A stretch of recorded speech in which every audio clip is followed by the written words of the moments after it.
Hey, welcome to our next conversation iteration on the IPCP running next February 27. We've got Jay in here who's currently running and delivering and facilitating the program.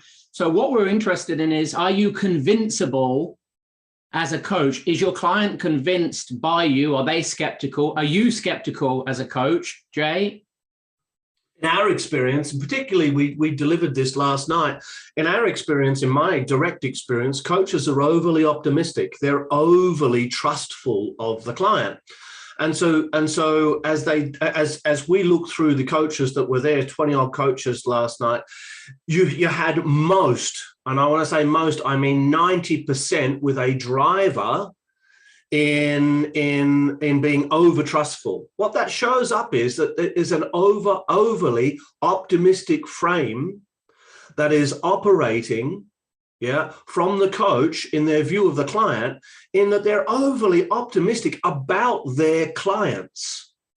And so what that leads to is they're not seeing the client as they are, they're seeing the client as they are. So they're projecting optimism onto the client. As you and I know, Scott, there's no pessimism or optimism. They're human frames. They don't exist in reality. And so to overtrust isn't to see the client's condition, isn't to see the client's conditioning and their humanity behind that and realize that I'm dealing directly with the conditioning. I'm dealing with the personality traits and structures. You and I call it the occupant.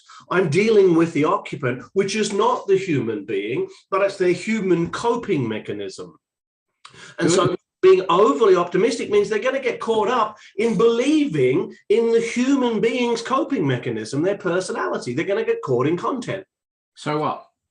So when they get caught in content, they can't see the context, the process, and the structure of what's running. They can't help the client developmentally. They can't help them get objective to what they're subject to because they're playing in content and they're trying to shift the deck chairs. And it's not going to make any difference in the long term. And then from a client perspective, as you see your clients convince the strategy? So clients convince the strategies are in the Australian population, largely optimistic as well. They're largely toward the over-trusting end.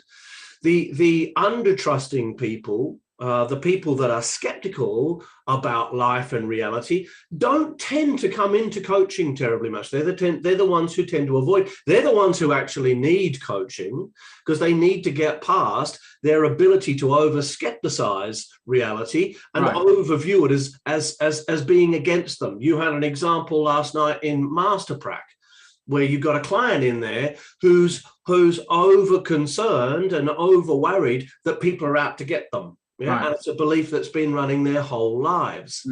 Whilst it's on the rarer side, it still exists. Sure. And so what if a coach isn't across this dynamic in the coaching relationship? Then they're going to project it upon their client. They're going to project their own optimism upon the client, and they're going to get caught up in content. They're not going to be able to, they might as well be performance coaching because they're not developmental coaching at that point. To coach developmentally to someone's vertical growth and development, to accelerate that process requires that you get past the content into the context, the process, and the structure, into the way in which they think, not what they think. Good. So if you have that in your toolkit and you have that integrated as a coach, well done and congratulations. If you don't, you know when the next course starts. Maybe we'll see you then.